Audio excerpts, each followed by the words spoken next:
Thanks for coming to part 2, guys. I hope you enjoy this video. At the Brunner residence, Duke Santino comes into his room in search of the Grand Duke, however, just as he grits his teeth frustration, recounting how the Grand Duke has been missing for days already in doubt about whether it was the right choice he'd made to join hands with him. The widow steps out with a bruise on her cheek. Duke Santino clears his throat as he now understands why the Duke spent every night with her. His gaze intensifies and she pulls her robe around her. Duke Santino goes to her and asks what she's doing there, and she replies that she lives there. She mentions that if perhaps he was hoping to see the Grand Duke, he wouldn't be back until tomorrow. Duke Santino assures her that it's okay. He goes to her, grabbing her by the shoulder, and states, seeing her welcome him on behalf of the Grand Duke is quite nice. As fear creeps in, the widow pushes him away without hesitation. On the ground, Duke Santino asks, "How dare you reject me?" Duke Santino also asks if she believes she can stay with the Duke after that incident, however, she only asks what about him. Did you think your behavior was appropriate? Duke Santino, however, only comments that a tramp like her will be dumped easily once the Grand Duke loses interest in her, but she doesn't change her mind. Instead, she states that she's aware of her position, however, despite that she wishes to remain by his side. Duke Santino, surprised, asks if she would really, even after knowing that, but her answer is a firm yes, declaring afterwards that it's because she loves him. On the other hand, in the palace, Madame Carnal paces back and forth awaiting the Empress. She recounts how she's been standing in front of the door for hours waiting for her to come out. She also recalls how the Emperor had specifically ordered for the Empress not to be disturbed in her sleep when he got out of the room that morning. She thinks they should be having lunch soon and sighs, realizing there's not much time to get ready before then. Just then, the door to the Emperor's room opens slightly and Belita steps out wrapped in a blanket, looking tired. Inside, Belita sits in the bath and notes that her whole body is sore. She deliberates on her feeling of exhaustion. Her body doesn't even feel like hers, but I should admit at this point that this is my body and that this is my choice. Her eyes gazes downward, her cheeks flushed as she recounts the experience of the previous night. Last night was mind-blowing. Kalik didn't let me go even after sunrise, and when I opened my eyes he was already gone. Unbelievable, no wonder he's the Emperor. I almost died last night. Finally, she admits she was able to realize it clearly the previous day and today. They've been married ever since she became Belita. However, she's never really felt that way because everything was so new. Now I feel that Kalik and I are married, and that my feelings for him are getting bigger. So I hope we can survive together. That is my biggest wish right now. Her mind drifts to Kalik as she wonders what he's doing at the moment. She admits she can't stop thinking about him and questions if he would be thinking of her too. Later, she walks carefully into the dining hall where Kalik is already seated, with her head bent low. As she takes her seat, the Emperor mumbles that it might become a habit. Benita, looking down, wonders what he means and also why she's so nervous, even to the point that she can't meet his gaze. The Emperor seated across her then asks, "Are you not going to look at me?" With that, she raises her head almost instantly to meet his gaze. She decides to just eat, but she only pokes the meal on her plate that the Emperor finally calls Belita. He asks her if she has an appetite, but she shakes her head, and then the Emperor, looking near emotionless, asks, "Then why are we wasting our time?" Belita, being careful not to provoke him, nervously suggests, "Then shall we go ride our horses?" However, the Emperor, stepping closer, asks if she doesn't get it. Adjusting her chair, he adds, "I meant I would like to taste something else." Once the realization sets in, the maids around all gasp in unison. Surprise evident, but the silent murmurs doesn't stop the Emperor. He grabs Belita by her hand, pulling her to his chambers, why she only questions if they're really doing that. On the other hand, the Emperor looks back at her. "We've been apart only for a few hours and my body is growing hot already." Once they're inside, he pushes her onto the bed, while he adjusts his hair, steady panting. The Emperor's POV continues. "I feel something boiling deep within me, as if the blazing red lava is ready to pour out of me. The intensity of my love for her fills my body to the point of explosion." Later, the Emperor adjusts the blanket around Belita. He gets a sharp pain in his heart, and as he deliberates on it, his divine beast appears. A full-grown tiger with cold-piercing yellow gaze, just as Belita had described. The emperor still appears shocked, however his mind reels. "There you are, my divine beast."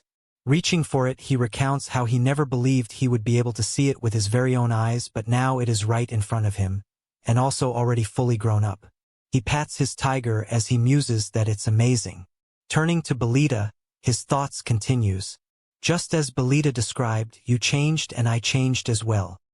He recalls how his assistant had suggested intercourse to be a crucial part in bringing out his divine animal, also noting how the emperor abstained from women for a long time now. He goes closer to Belita thinking, just as Dane said, "I met my tiger after spending the night with Belita, but I do not think it's because I simply spent the night with a woman, it must be because she is the woman I love." He gently strokes her hair when a question disrupts his thoughts. Was Belita the key to bringing out the beast? Finally, the emperor turns to his tiger, expressing how overwhelmed he is to finally meet him. Yet, before anything else, he crouches down, mentioning there is something he must do for him first. As he watches the tiger retreat, a thought settles in his mind. It reads his mind, therefore he can trust it.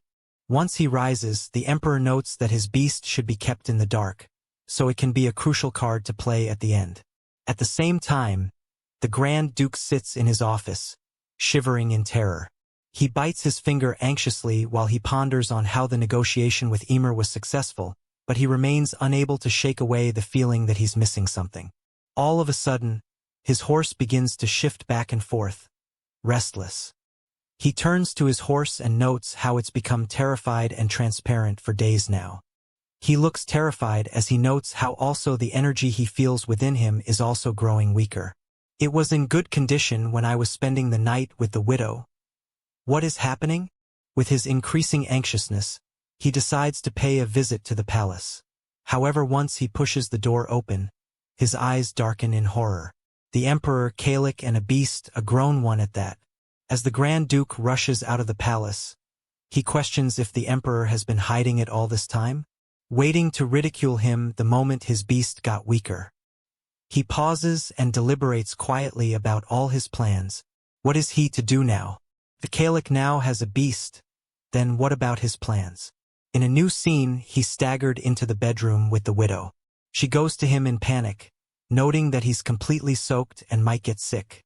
The Grand Duke, however completely overwhelmed, only orders her to be quiet. The widow insists. She notes that his hand is bleeding and it might leave a scar, but just as she's about to suggest grabbing a first aid kit, he pushes her backwards, repeating angrily that she shuts up.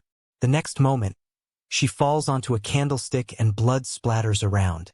Once the realization of what he's just done sets in, he steps backward, repeating, Widow, are you okay? It looks as though your body fell on a candlestick. I must be wrong, right?" His lips shift into an eerie smile as he questions, "But if I'm wrong, why is there so much blood?" The Grand Duke drops to the ground beside the widow as his beast suddenly lets out a strange gargling sound. Its breath grows labored and uneven until, with a final heave, it vomits the emperor's white horse. Outside the window, the emperor's beast hovers in the sky, watching. In a new scene, a laborer works in the stable when out of nowhere a white horse appears. He gasps once he recognizes the horse, and finally, with a loud voice, he announces the return of the emperor's white horse. The emperor runs a hand over his horse, his touch both soothing and reverent, pulling it into an embrace as he welcomes it. Afterwards he whispers an apology, that it took so long to rescue him. The emperor smiles happily, noting how his tiger has brought back his white horse.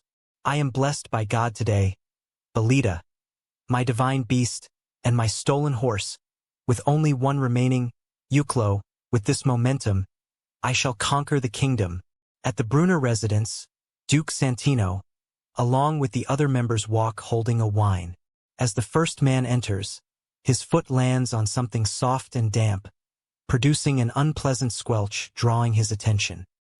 He decides to look down and notices the blood, but soon, they all exclaim in terror when they notice the body on the ground and the Grand Duke soaked in blood. The Grand Duke, without lifting his head, orders them to pull themselves together and help him clean that mess. Confused, they all ask why the woman is dead, and the Grand Duke with a smile explains. Because my beast has become overly powerful, it accidentally killed her. In a new scene, Belita stretches in bed. Madame Carnal immediately rushes to her with some cold black tea. Belita with a flushed cheek recounts how they'd felt a spark the previous night and ran to Calic's chamber, without any concern about the people looking at them. Then they had a wild night and she passed out. Madame Carnal calls her, shaking her head as she notes how busy her morning that day had been. She goes on to explain that after noticing her disappearance, she had gone to the Emperor's chamber, only to find the jewel buttons from her gown the day before scattered across the floor. Belita suddenly freezes, stunned by Madame Carmel's words. However, Madame Carmel continues, adding that before Belita woke up, she had to pick up every single one of them. Some had even rolled into the farthest corners, she remarks, wondering how they ended up there. On the other hand, Anton and Dane stand with their backs turned to the Emperor, who noted that whatever is about to happen must stay between all three of them. With his gaze lowered, he adds sharply, "No one must know." Soon a blue flash fills the room and he orders them to turn around. They both gasp at the sight of the Emperor's divine creature. Dane, however, is quick to grow emotional as they both reflect on how long they have waited for this moment. The Emperor, on the other hand, smiles proudly. His mind reels. He knows how much they have patiently awaited his beast, how they steadfastly supported him, never losing hope, and have come this far. Without the two of them, he admits, that wouldn't have been possible. The Emperor recalls how his father had advised him to have his own people around him, adding that he will come to realize his beast one day. He recalls the words his father used to say whenever he asked him about the divine beasts. He recounts how his father had taught an ascetic life, hoping he would grow on his own, and now, he finally understands his father's intent. You cannot be taught to bring out a divine beast, you have to experience personal growth within. Later, at night in the Empress Palace, Belita sits on her bed, thinking it's still too early to go to bed. As the door slowly creaks open, her thoughts drift to Calic. Calic probably missed me, she thinks, because he decided to come earlier than usual. She rushes to give him a hug as she excitedly shouts his name. In return, he wraps his arm around her, noting that he also missed her. He strokes her back and then mentions that just like the previous day, there are far too many buttons on her dress. Belita in response explains that she wanted to look good, asking if he doesn't like it.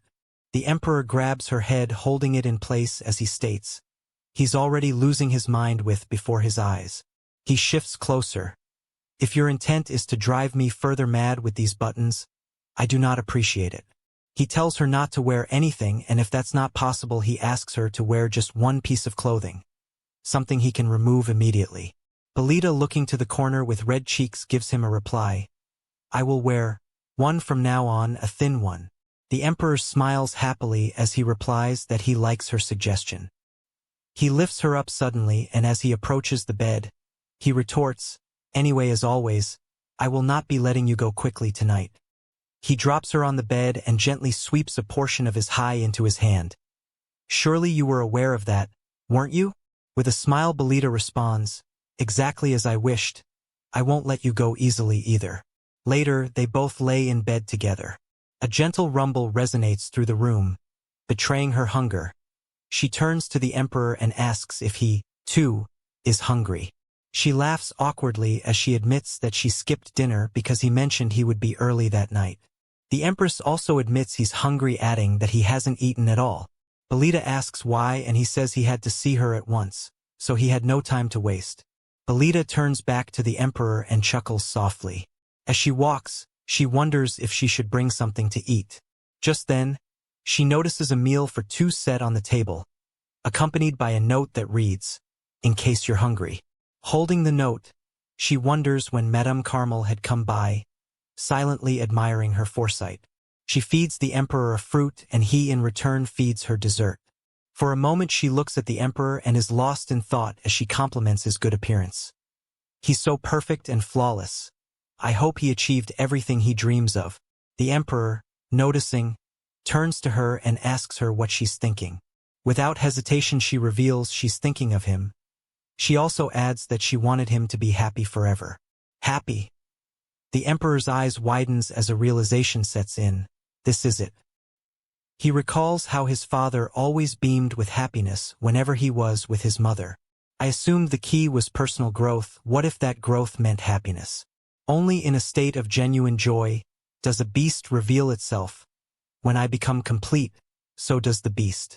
He ponders on his father's words. Have your own people around you, and now realized he didn't mean only loyal subjects. People included women. The Emperor with his gaze on Belita smiles as he reveals he does feel happy. Because he is with her. I love you, Belita, he finishes. In a new scene, the Grand Duke walks in the palace. However, he pauses when he notices Belita kissing the Emperor affectionately.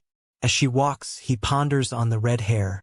Finally realizing it's Belita, he curses at her in anger. Minutes ago, the Grand Duke steps around the palace. He clenches his fist, pondering on the feeling in his chest. It feels like something is crushing my heart. This is not good. I cannot even feel my beast. He kept walking, his thoughts heavy. This was exactly why no one could find out about his current state. Without his beast, they would turn their backs on him without hesitation.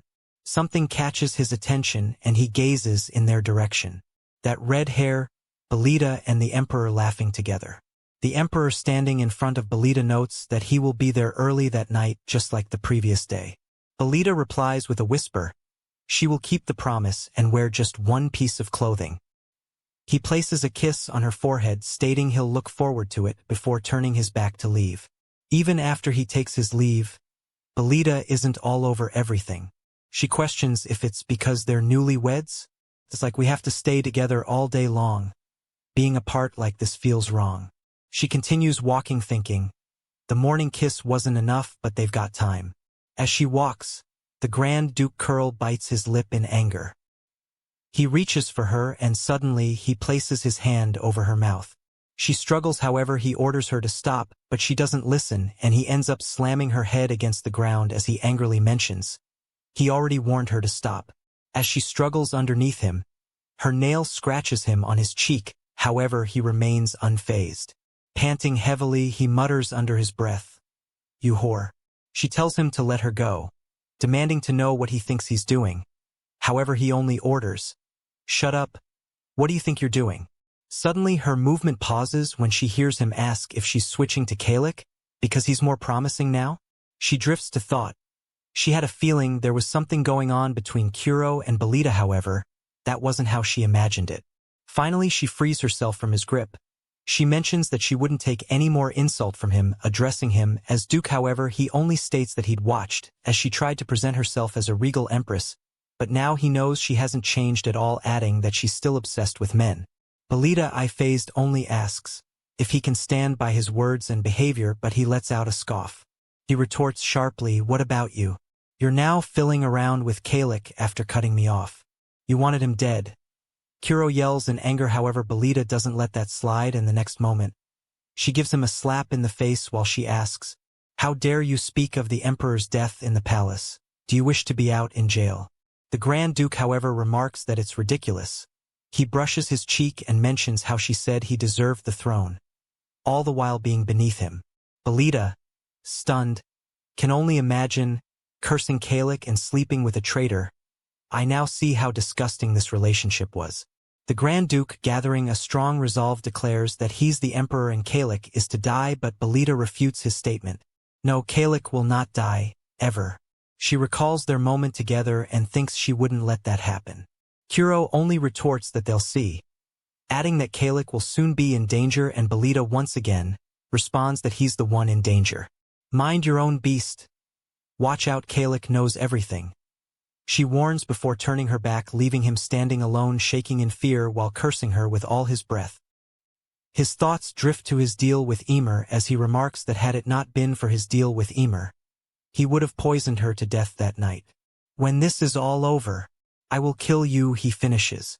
On the other hand, once Belita notices she's at a reasonable distance away from the Grand Duke, she drops to the ground. She observes her shaky hands and reflects on how she pretended to be confident back when she was with the Grand Duke, but he does scare her. She recalls the Grand Duke's warning that the Emperor will soon be in danger. Her mind reels. Now that he's threatened her, she should at least do something about him. She's learned how nasty and disgusting he is, so she should be more thorough with her plan. However, one thing is certain. She wouldn't let Kalik die. Later, she drops a map onto a table. She knows for sure that Roka will attack from the sea. However, the seaside village is a lowland, and except for the small road that can only accommodate one carriage, it is surrounded by tall cliffs and it can easily be isolated. Tapping Ona's side of the map, she thinks they should use the terrains to prepare themselves. However, to do that, she notes that she needs Ethan. She notes that it's been a while since the festival. However, he still hasn't come. She walks into her closet, rubbing the dress. She admits that the more she loves Kalik, the more impatient she gets. She lets out a strong sigh as she concludes, the only thing she can do at that moment is to be fully prepared so when Ethan comes, they can take action right away. Later, a person covered from head to toe stands outside. He lifts his hood, revealing his striking white hair, and mutters, "This is it." The next day, Belita goes to visit Dane in his office. Dane, surprised, immediately rises, stating she could have had him come to her. Belita, on the other hand, considering having the money before Ethan finally visits the palace, wonders if Dane would approve of it. She asks Dane if he could inform her of the budget available to her, and he comments that she must have an important matter. She takes a gulp in fear as she responds, saying yes, for something that is necessary. Her thoughts shift. Looking at Dane, she considers how he was one of the people who hated and avoided Belita, so if he says no, Dane, adjusting his glasses, shares the amount. It's 100,000 gold coins. He asks her why not, before asking if she thought Carton could not afford that much. "Say what you need, ma'am," he pushes. Turning to the gold coins, he mentions she may take all of it, if she wishes. Belita, however, responds that it wouldn't be necessary and just 100,000 gold coins would be enough.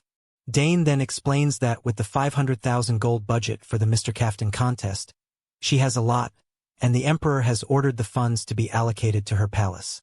Benita, however, stares at him, confusion evident. She recalls how the incident of the contest happened just after she came. She rejected it, but he didn't take it back. But our relationship was different back then. Why did he do that? She ponders. Dane, outside her thoughts, retort that only in the face of a natural disaster does the Emperor change his decision, urging her to think about it again carefully before she calls the numbers. Belita again deliberates. The budget was for the Empress Palace anyway, so even though the contest was cancelled, he still left it with her. "That is very Kalik," she says with a smile, stating afterwards, however, she's only in need of 100,000 gold. Dane, looking at the Empress, can't help but notice the change. She has definitely changed, and I believe she is the reason he changed. He also considers how the Emperor's occasional anxiety is gone now, and he appears to be in a peaceful state of mind. He admits Belita affected the Emperor in many ways, for which he feels gratitude. However, he still has a feeling that things will get even better from there. He then suggests to Belita that since she's there now, while they prepare the money, she stays for some tea, which she accepts. In the Empress's palace, Belita paces back and forth with a question. Is he still not coming? Looking at the box, she notes that it's been days, noting he has to come before it's too late otherwise. A knock disrupts her thoughts, and a maid walks in with information that she has a guest in the audience chamber. Finally, she thinks, as her gaze sets on Ethan. Belita remarks that he must be surprised, and as she takes her seat, she asks if he recognizes her. Just as Ethan is about to reply that she's the girl with the freckles, he glances at the pendant around her neck, a symbol of Carton. Once he realizes, he springs up, lowering his head as he addresses her as Your Majesty. She tells him there's no need to be so formal, stating they ran into each other while she was in disguise. Ethan, however, raises his head without a response, all the while questioning silently. The bracelet belongs to the Empress? He reflects on how he discussed his visit with the jackals over and over again. The price of the bracelet turned out to be astronomical, so it was a threat that if he sold it somewhere, he'd be dead. With that, he came to the palace alone, to take full responsibility of any trouble that may arise, but now he sits in the palace questioning what could possibly make the Empress come to him, and the jackals. Belita, on the other hand, speaks. She mentions that no one can hear them in that room, so she'll be honest. She reveals that the Emperor greatly values the jackal's righteousness, so he left that matter with her. Thinking first to form a positive relationship between Kalik and Ethan, she disclosed that they plan to offer rule support and sponsorship if he's willing to serve as a secret order of the palace. She discloses that there's an important assignment for him. Silently, she thinks of bringing them to their side and getting ready for Roka's invasion. Then he wouldn't stand against them, and they can both win the war together. Outside, she mentions that it's crucial for the safety of the Empire. While Ethan is stuck with a question, "We will serve the palace?" He recalls how the jackals have only managed to do something about their neighbors who have suffered injustice. However, because they each had a job to make a living, there wasn't enough time to focus on the jackals. However, now everything's about to change. The highest authority in the Empire will back us. He clenches his fist tightly, thinking, His Majesty cares about our livelihood. Belita, on the other hand, mentions that if the mission is completed successfully, the jackals will be appointed as imperial knights and in addition will each be given houses, lands and ranks that suit their status. She suggests she settle the payment first for hiring them and asks if 100,000 gold will be enough. Ethan then asks how it is that she's able to trust him with such a large sum, and with a calm tone she responds that it's because she has faith in people who do good.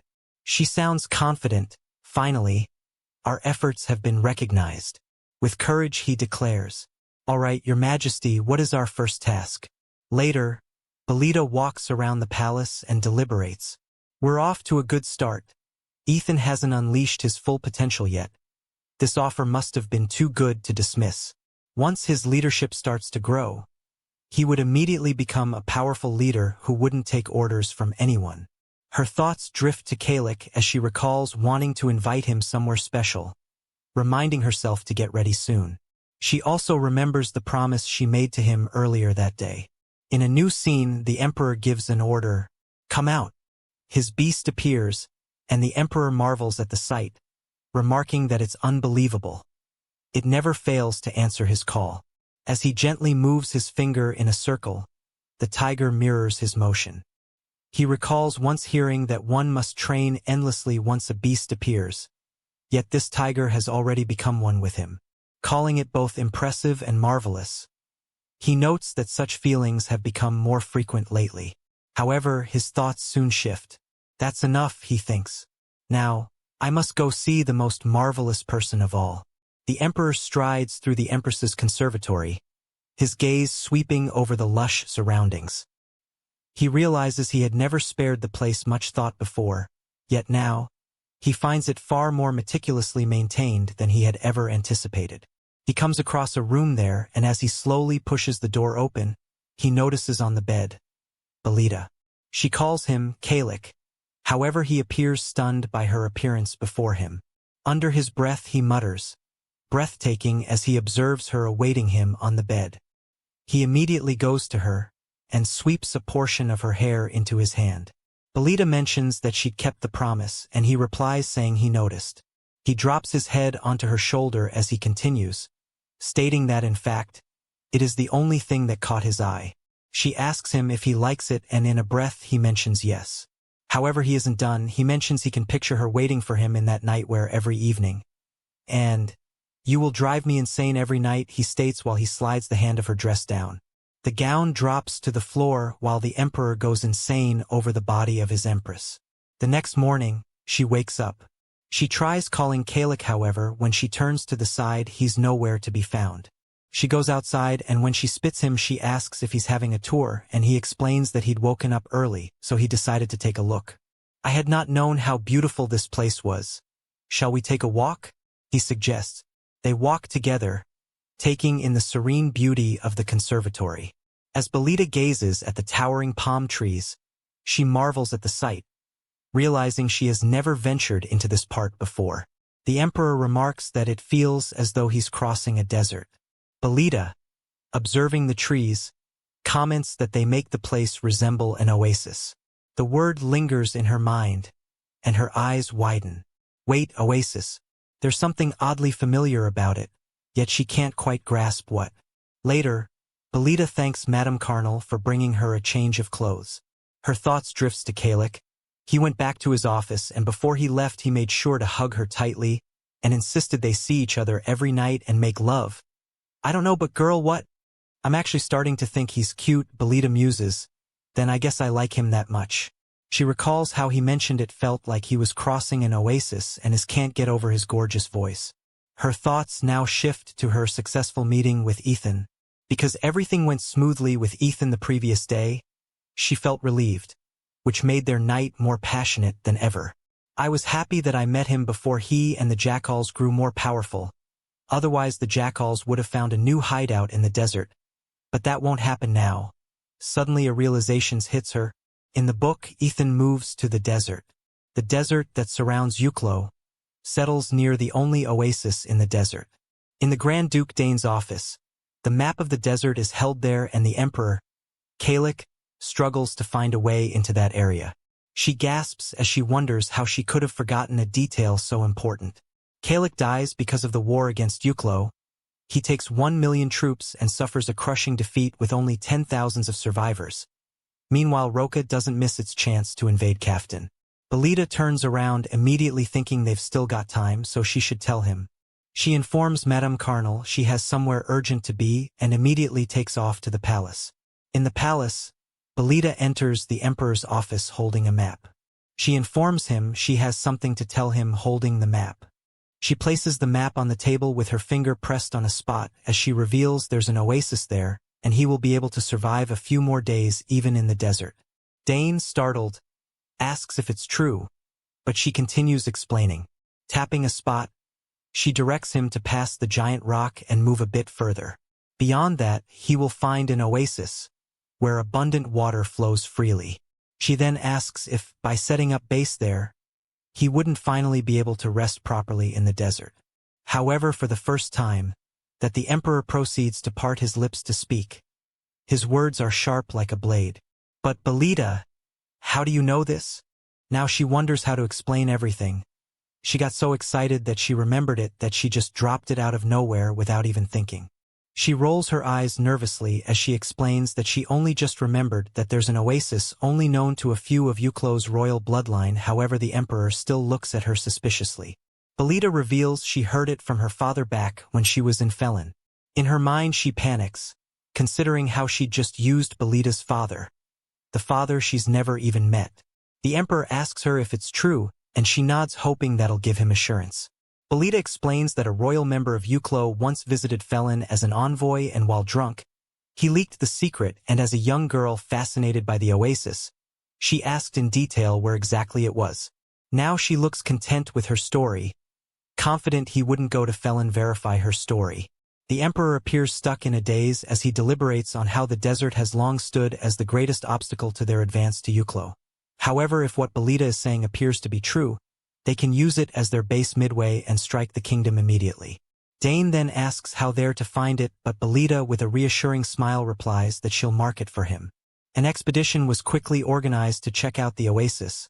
While the soldiers hesitated to be a part of such a dangerous mission, Anton volunteered. The reward was an elite unit commanded by Anton who would leave that night to prevent any information leakage. Belita instructs Anton to look at the night sky on his way to the oasis. She explains that he will see 3 stars forming a triangle in the east and should continue in that direction.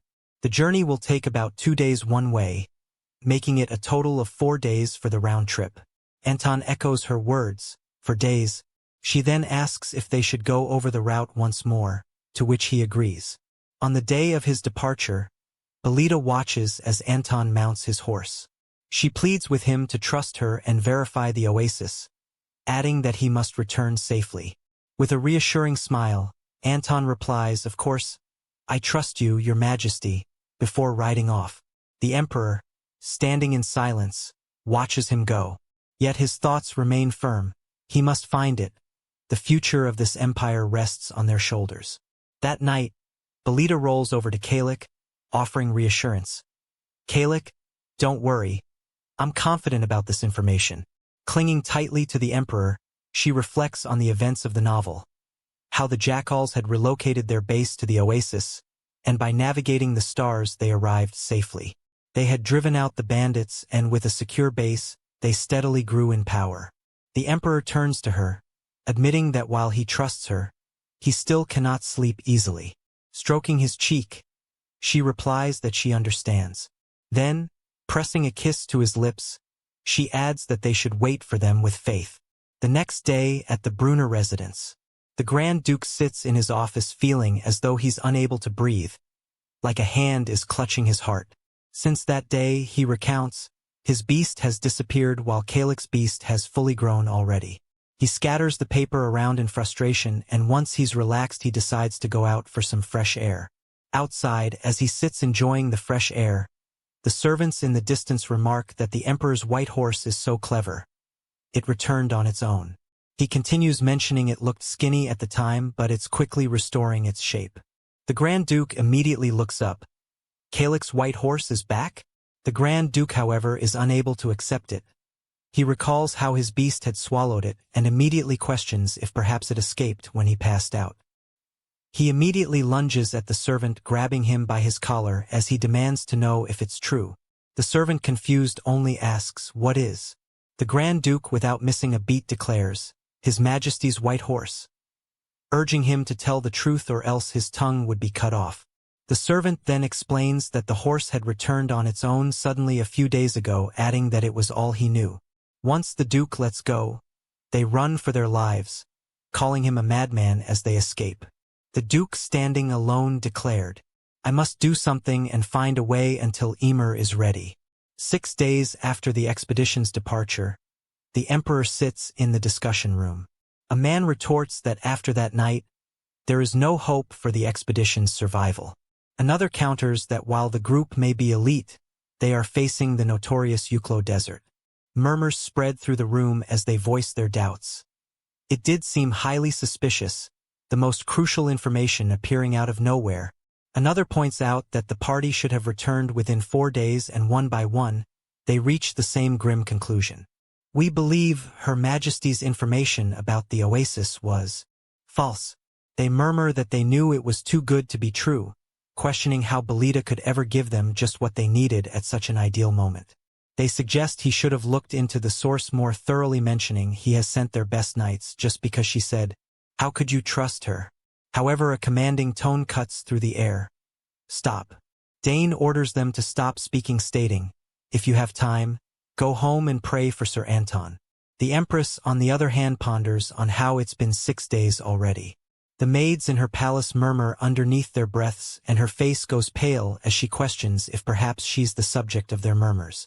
But the novels can't be wrong. Maybe something happened on their way? She concludes. Her thoughts shift to the night before the departure. She explained the way to get there over and over again, so he can't possibly have gotten lost. However, now she questions, but then, why isn't he coming back? The maid's words are sharp and clear. Her Majesty lied to murder Sir Anton. She makes a sharp turn to them, aiming to clear all rumors as she yells that she would never. However, the maids, on the other hand, hurry away. Now a new realization dawns on her as her face grows pale and she considers, "But I know the story, I read everything in the book. Why would I lie?" Just as she stands alone, shaking with the constant feeling of fear crippling in, she hears some murmurs along the corridor. Then almost immediately, the Emperor appears with 2 men discussing sending a letter to Uklo just in case they've been captured by Uklo. The Emperor's appearance sparks a new hope in her as she eagerly calls out to him. However, what she doesn't expect in return is for the Emperor to look at her with such coldness as he walks past her without any acknowledgement. As she watches him walk in the distance, her voice breaks. "Calyx?" Later, the Emperor sits in his office deliberating on the possible situation Anton and his men could be in. If they have gotten lost in the desert, they must all be near death by now. His mind shifts to his beast. The beast's top priority is to protect their masters, so it is physically impossible to send it far away. However, they may be able to search the edge of the desert together. The door of his office slowly creaks open as a familiar voice, a voice that brought him much comfort, calls his name. Beluga announces that if he's heading out to search for Sir Anton, he should allow her come with him. The Emperor in one tone replies, "No, you stay here." Belita, however, insists, stating she's also responsible for whatever situation they might be in, but the Emperor replies that it's fine. She mentions again that she'll be of help to him, but this time, the Emperor turns sharply. He grabs her shoulder suddenly and commands, "I said stay." Belita stands stiff, almost as if glued to the ground, and once the Emperor realizes, he says, "Sorry." He turns around, stating he will go by himself and she will remain behind. Belita still stiff from shock while a series of questions go through her mind. Are you accusing me of something like everybody else in the palace? Kalik, do you also believe that? How did this happen? All I wanted was his survival. How did this? She drops to the ground and is heard by a maid who passes by. She immediately goes in to check on the Empress who lays unconscious on the floor. In the desert, Kalik sits with his sword. He deliberates on how on the 7th day since their departure, he and the beast scanned the area, but it was impossible to cover such a vast expanse. Without traces of them, he only hopes to find their body at least for a proper funeral. He recalls how Belita had spoken about the oasis on the desert and his eyes only glows with annoyance. The next day, a person asks the Emperor if he's just returning from the desert. As he slips off his hood, he says yes, adding that however he found nothing yet again. The man turns out to be Dane, and the Emperor only retorts that out there in the desert, Anton is suffering pain beyond imagination, and yet he's unable to find him. How useless am I, he scoffs. Dane, however, gripping a paper tightly, states that there's something he should know.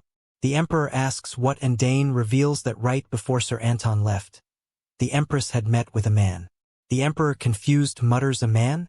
Dane confirms it and adds that just before she met with the man she had taken 100,000 gold from her budget. And the Emperor only thinks the budget she claimed wasn't necessary? He reveals the man's name is Ethan Stone, and he left the palace in a carriage with a box filled with 100,000 gold coins that day, and the day after that he disappeared from the village. Now the Emperor's carefully built walls come crashing as he ponders. Beluga used to hate me. No, not hate. She literally spewed curses at me. But then at one point, she transformed. She approached me. Was I too naive to open up to her? Who was that man? Did she pay him to kill the expedition in the desert? Highly possible, because she still loathes me and wishes me dead. She crafted a scheme to hurt me in the worst way possible. That explains her sudden attempt to approach me and please me. I was utterly deceived. Dane continues, stating that as suspicious as she is, punishment may wait until after a complete investigation. He also mentions how Anton had volunteered for the expedition. And Belita knew that Anton would be the first to volunteer for such tasks. Suddenly Anton's face looks worried as he calls the Emperor. In a new scene, the Imperial Knights march into the Empress's chambers. Madame Carnal immediately goes to them looking worried as she asks why they're there. However, without a word, they seize the Empress. Just as Madame Carnal tries to go to the Empress, the knight informs her that the Empress shall be detained in the Western Tower by order of the Emperor. Madame Carnal's eyes widen for a brief moment, shock flashing across her face as she mutters under her breath. What? She asks the knight if he's sure about it, stating that the Emperor would give such an order. However, the Emperor approaches them and doesn't deny it. Belita, with her last strength, raises her head to look at him, while he just stands, saying nothing. Later, outside the Emperor's office, Madame Carnal stands. She pleads with him to save the Empress, explaining that she's unwell and would not withstand the cold underneath the Western Tower. She declares that she might die, pleading with him again to save her. However, the Emperor just orders Dane to make her leave. Outside, Madame Carnal goes on her knees, questioning how he can do that to the Empress. The door slowly opens, but rather than the Emperor, Dane walks out. He pleads with her to leave, hinting she's been there for hours. He mentions that the Emperor insists he has nothing to add. With teary eyes, she can only think about the pain the Empress is in even in that moment. She springs up thinking to do something, but how? She deliberates. The room must be guided by knights, so she questions how she can put in water and food unnoticed. She gasps as a person suddenly comes to mind, thinking they might be of help. In the Western Tower, the Empress lies on the bed, feeling the cold and dampness around her, reminiscent of being underground. Deep inside her, she wants to know how everything has gotten to that, but she can't bring herself to think of it. She just wants to sleep. The next time she opens her eyes to a soft, reassuring voice calling out to her. The girl suggests she drink something, explaining that she only has water now. However, she will be back again soon with more things. She reveals that Madame Carmel is deeply worried. Hearing this, the Empress realizes that Madame Carmel had sent her. However, Belita questions how the girl managed to enter, knowing that outsiders are not allowed there. Outside, the girl approaches Madame Carnal stating that she'd given her water. However, Madame Carnal shushes her and asks softly how the state the Empress was in. The girl states that it was far from good, indicating that her eyes lacked any sentiment, and Madame Carnal closes her eyes, as if struggling to suppress her pain. Madame Carnal hands her a bag, saying she brought herbal medicine and food this time. As the girl hurries back to the Empress, Madame Carnal watches, wondering what she would have done without her.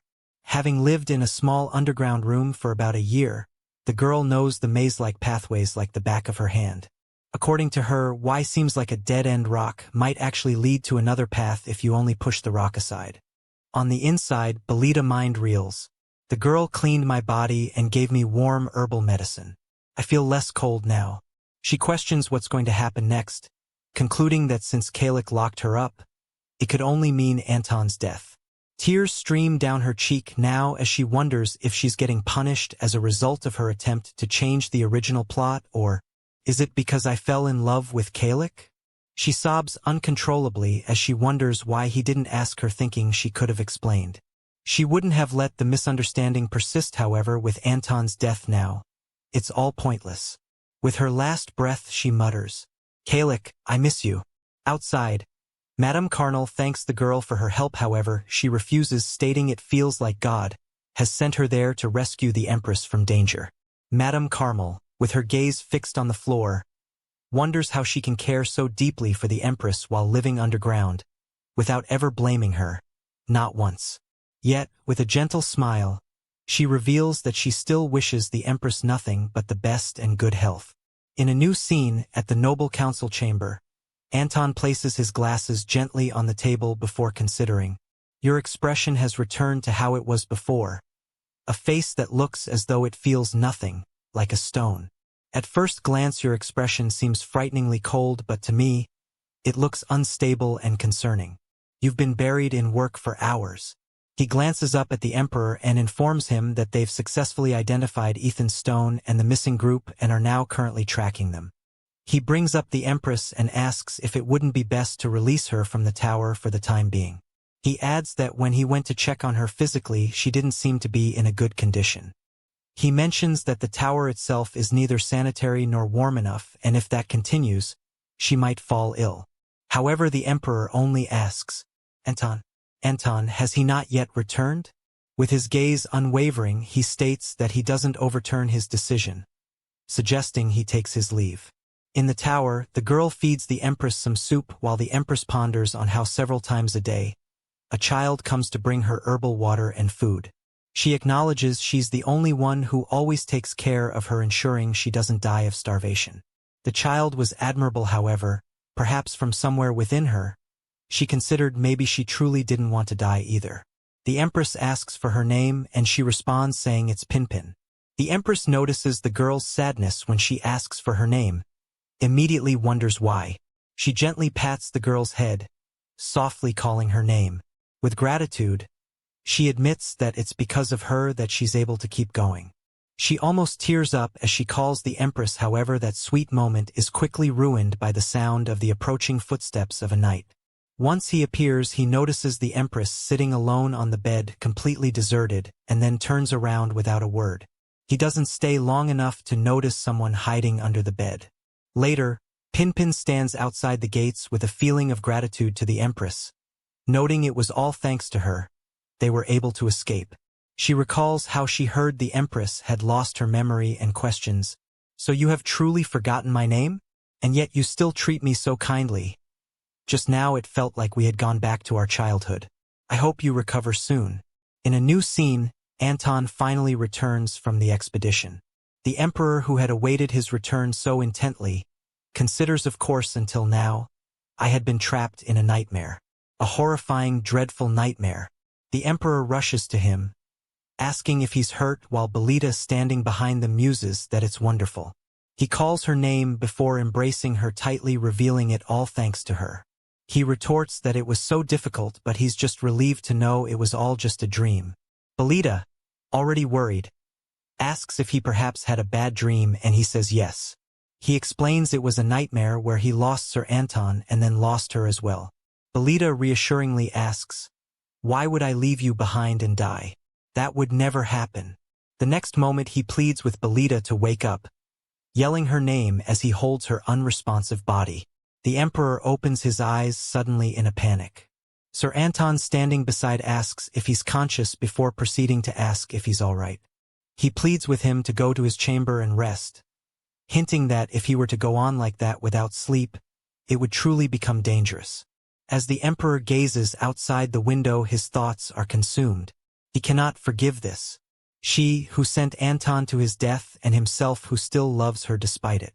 In a new scene, both Pinpin and Madame Carnal urge the Empress to wake up.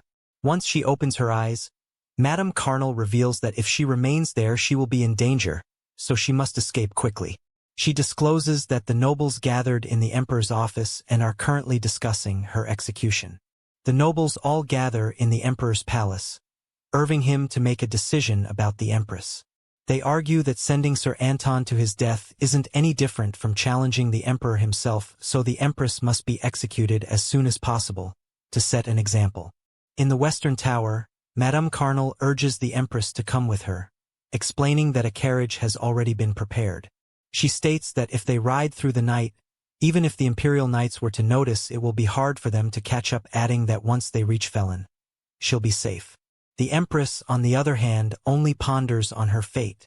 My execution is being discussed? If Kalik gives the order, that means I could just die like this. She recounts how at first she struggled desperately to survive and then remarks that it doesn't even feel significant anymore. Madame Carmel appears stunned by her words. However, Belita explains, "Nanny, you said they wouldn't be able to catch us if we rode through the night? No, in this continent, escaping Kalik's sight and surviving is nearly impossible. Once he's made a decision, even if I flee to Felon, he'll find me and have me executed." She lowers her gaze, her eyes closed as she ponders. That's the kind of tyrant Kalik is. If someone is a traitor, no matter how far they run, he hunts them down and kills them to the bitter end. Considering how she let his loyal subject Sir Anton die, she accepts his judgment, thinking her execution is only natural. She urges both Madame Carnal and Pinpin to leave before they get caught up in everything, revealing that she doesn't want to bring someone else to their deaths because of her. Madame, who stands listening, mutters, "Your Majesty," as tears well up in her eyes. Belita then throws herself at her, holding her in a tight embrace. She expresses her heartfelt gratitude to Madame Carnal and Pinpin for everything they have done, and Madame Carnal overcome with emotion.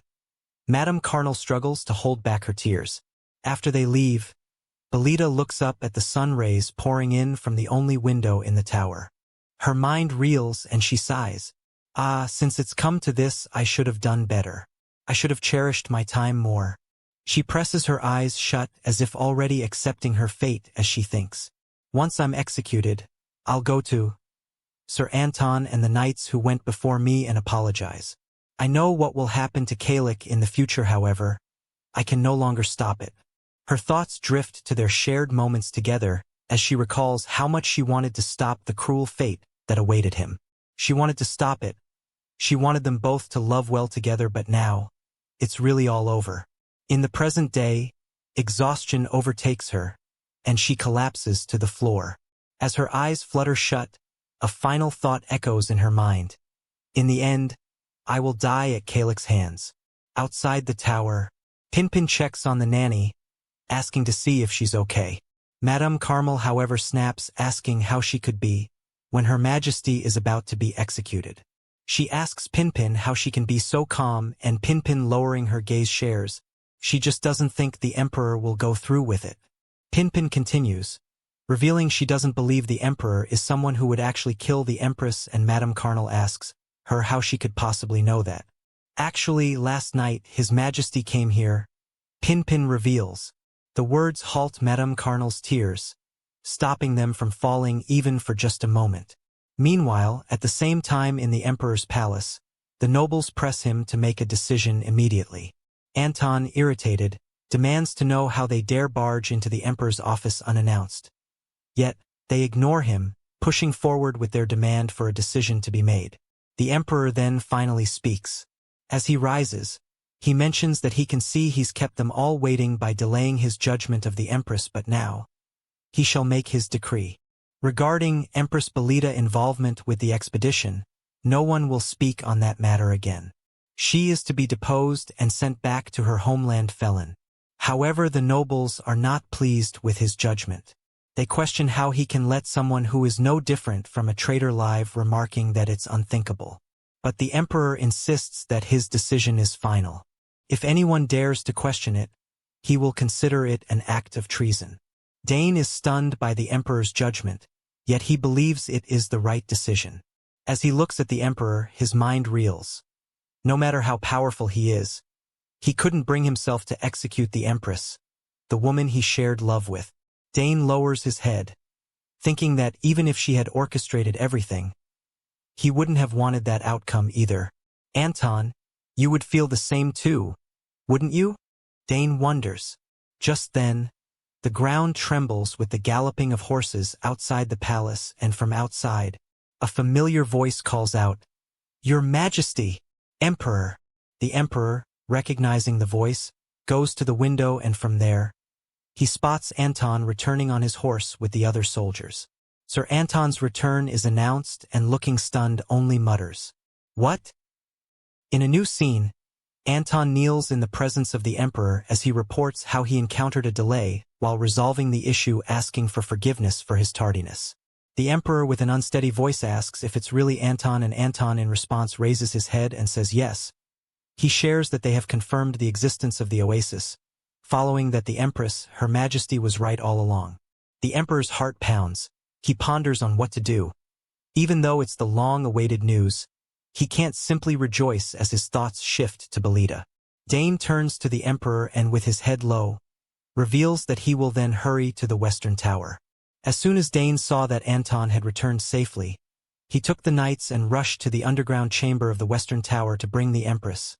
And there, lying on the cold floor, eyes closed as if lifeless, was Belita. Later, the Emperor stands before the Empress's palace. Madame Carmel informs him that the physician had just left and that she has yet to open her eyes. He says nothing. Instead, his thoughts spiral. What on earth have I done to you? The next day, a banquet celebrating the expedition's return was held.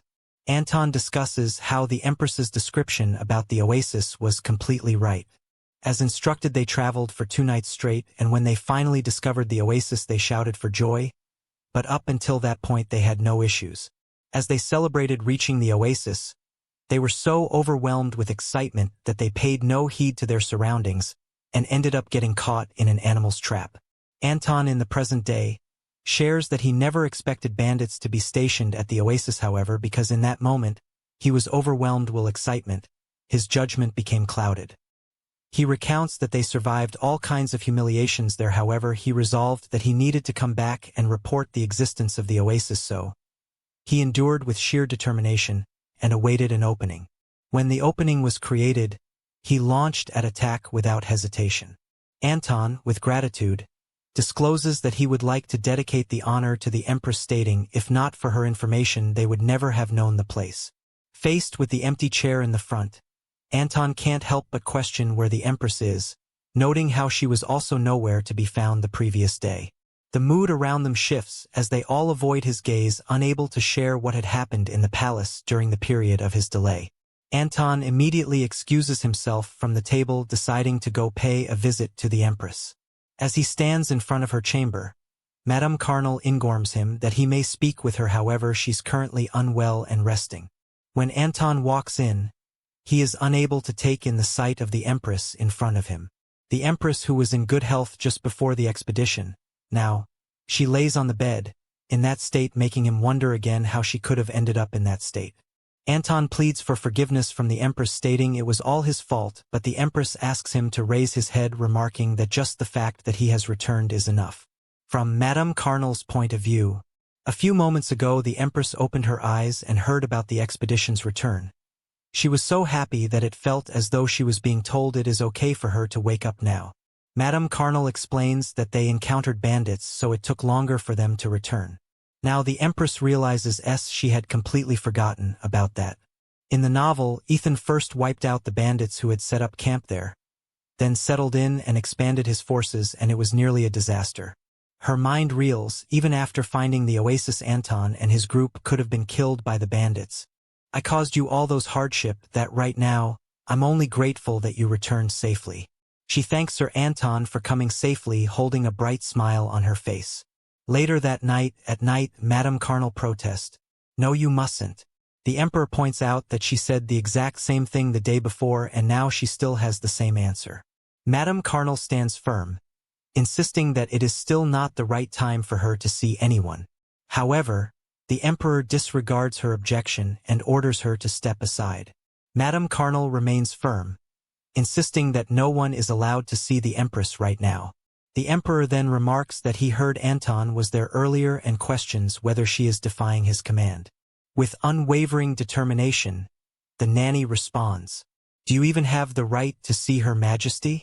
"The right to see Belita," the Emperor ponders. His hand tightens around his chest and he questions with a sullen look, "Do I still have that right?" He turns his back, staring. He shall take his leave for that day. Thank you all for watching. Sorry for the delay, guys, and don't forget also to leave a like and subscribe.